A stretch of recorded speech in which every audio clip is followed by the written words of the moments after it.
The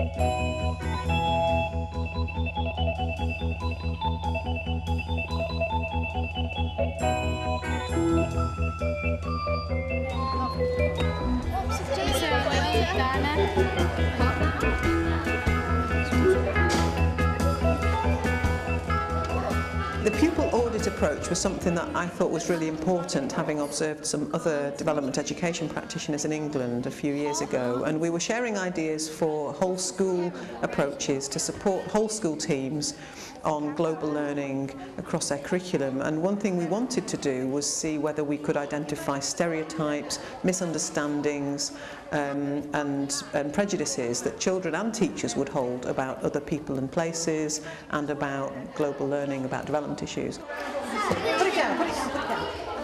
Good. So we devised a simple sequence of 5 activities, starting with something very quick, fast and furious. We get the children to write down as quickly as they can on a blank map of Africa everything they can think of that they know about Africa. Everything you think of when you think of Africa.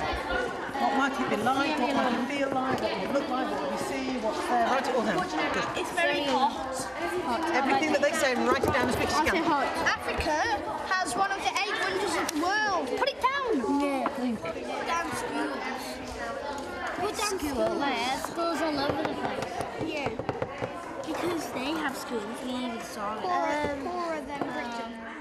The next activity, very quickly afterwards, we have a set of photographs taken from either Africa or Europe, and we tell the children that they also might be from somewhere else. I'm quite disorganised and I get things in a muddle quite a lot. So I've got lots of different pictures with me today that I've got all muddled up. Some of my pictures are taken in Europe. Some of my pictures are taken in Africa. Again, we had a question about that when we started. If you think it's took in Europe, just write the letter E. If you think it's took in Africa, just write the letter A. If you think it's taken somewhere else, just write the letter S. You all write your own answer, so you're working as individuals, but decide individually. Africa. Yeah, I think that's Africa. I think this is somewhere else. That gives us the chance then to pick up one of the photographs, say a picture of a modern-looking house. It's actually in Nairobi, and the children are more likely to put the letter E on that one, Europe, or S for somewhere else, and they're less likely to think that's in Africa. It's in Europe. India. Is it? Wow. It looks like Australia. America. Where do you think it's somewhere else? After you've done that one, swap with us. So we think Africa. They think that Africa is more likely to have places with rubbish on the floor, to look poor, whereas actually lots of places in Europe have rubbish on the floor and looks poor. We have got 60 who think this picture is taken in Africa. We have 2 who believe it's taken somewhere else, and 5 who believe it's taken in Europe. Anybody like to give me their reasons for their choices? I think it's in Africa because of the state of what it looks like. Okay, it's in Africa because of the state of what it looks like. Thank you. Okay, I shall reveal this picture. This picture is actually taken in Europe, so it's from the Czech Republic. Thomas provided this picture.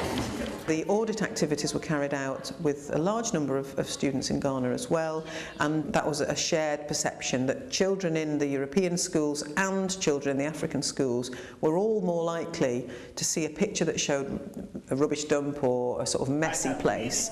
They were both more likely to think that that place must be in Africa. So that very deeply ingrained perception that one of the continents is richer and neater and looks better, and the other one is more likely to be messy. That's clearly deeply ingrained in both our cultures to think that. It's from Ghana. Africa, write it. I don't know. Write it. Write it. Oh, yes.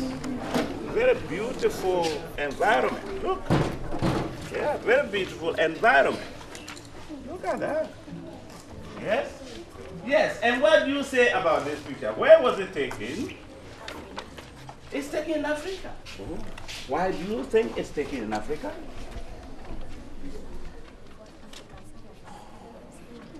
Oh, because in Africa, some of us are dirty, so the picture is dirty, right? So, I hope you are not dirty. Are you dirty? All right. Thank you very much. Now, do you agree, friends, that this picture is taken in Africa? Yes. Oh. Is there anybody who thinks this picture is taken in Europe? No. It must be Africa. Yes. Oh my God, Africa is a dirty continent. So I might pick up that picture and ask back to the whole class, I wonder why so many of you thought that couldn't be in Africa. And they would say, well, maybe we thought that because houses in Africa aren't made of bricks, and because people in Africa don't have a car. And that's the kind of comment that the European children would have made, and they've both got it wrong. They've both got that generalised, stereotypical view. That's interesting. Looking at the structure of the building and the type of material that were used for the building. Because I know in Africa we don't normally use bricks for housing. Yeah. Wow, the Queen says the structure, the building structure that you see in this photo looks like European, doesn't look like African. Two, if you look at the materials that are used, brick. In Africa, mostly we don't use brick to build. Maybe we use bamboo. But this photo was taken from Nairobi in Kenya, in Africa. In Ghana, we're working with an NGO, a non-governmental organisation, to support us as practitioners in having access to information and perspectives actually from Ghana, rather than that we are only bringing our own perspective as Europeans.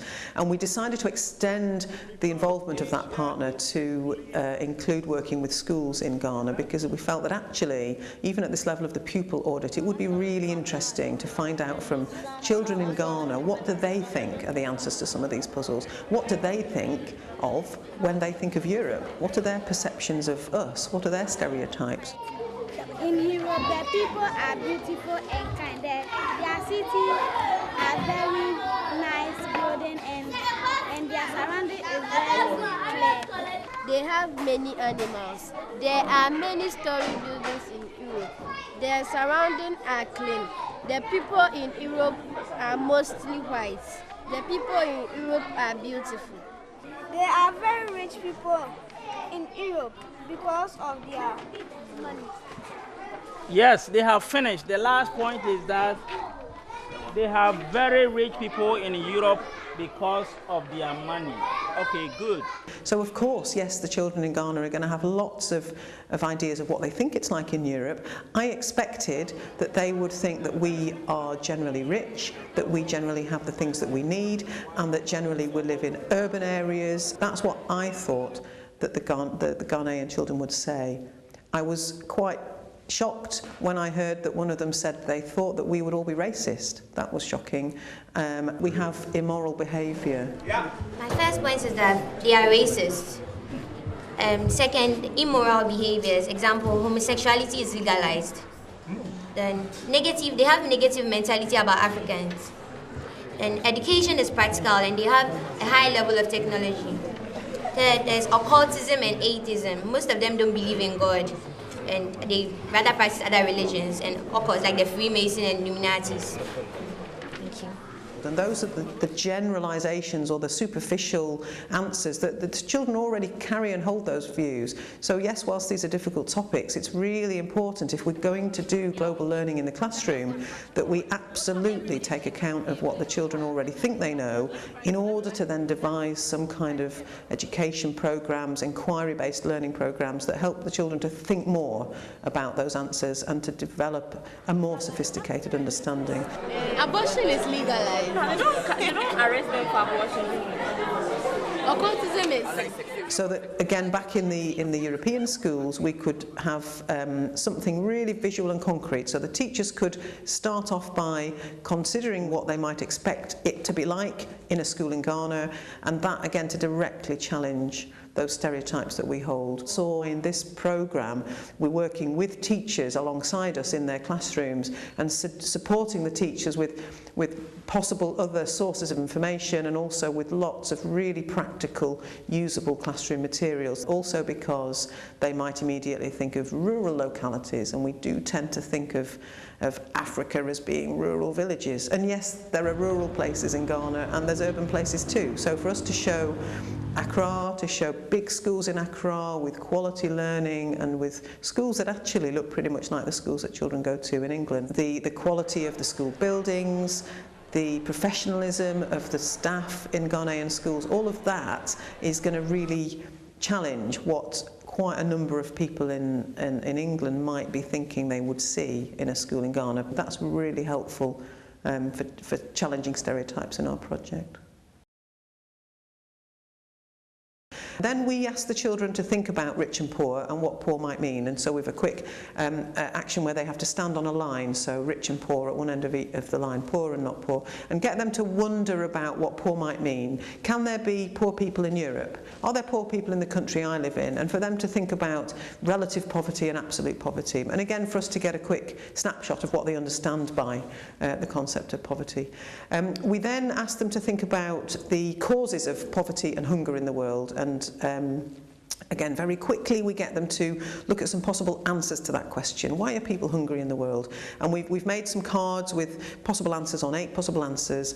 The children in the class are given 3 tokens each, like voting tokens, and they circulate around the answers, and they place their tokens against the 3 answers that they think are most likely to be why there are people hungry in the world. And then we total them up, add them up, and have the chance to talk over why they maybe chose some of the answers, and we keep a record of what they answered.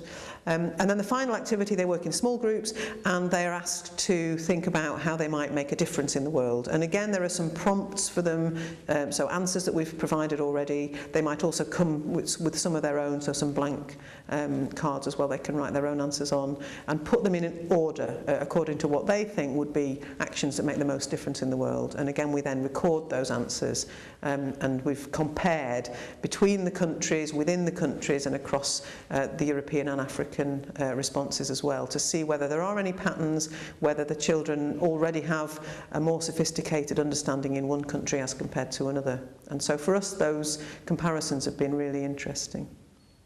What we want to do is create a dialogue in the classroom where the teachers and the children feel comfortable to think more about the concepts behind those kind of questions and puzzles. What do we mean by somebody being poor, and what kind of interdependent connections are there between us? And there are so many, and for children to then feel a sense of agency and purpose, that actually a little tiny choice that they can make that's in their control, that can have an effect that has a chain of effects that ultimately has an impact on somebody who's living in another place, who maybe is suffering from a lack of access to resources or living in a state of poverty. That's something we can do, can make a difference. And we want the children in this programme, and children who will be touched by the materials in the future, we want them to feel that sense of agency. And of course, that's why they need to really understand the actions that can really make a difference, because if they're going to act, let's make sure they're acting in a way that will make a difference in a positive way.